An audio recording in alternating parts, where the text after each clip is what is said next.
বন্ধুরা দেখুন, এটা হলো, এটার মধ্যে চিড়ে, আর এখানে যে বাটিটা আছে ওর এক বাটি চিড়ে আর হাফ বাটি সুজি দিয়ে আর ঘি দিয়ে কিন্তু এই রেসিপিটা বানানো হচ্ছে। অজানা একটা রেসিপি, আমার মন যা চেয়েছে সেটাই আমি বানালাম, কিন্তু অনেক মজার, দুর্দান্ত খেতে।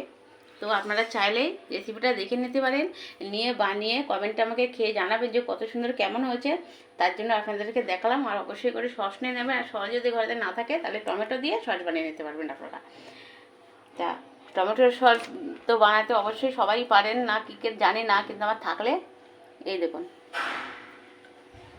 সসটা দিয়ে তুলে দেখুন কত সুন্দর লাগছে খেতে। এই দিয়ে দিলাম,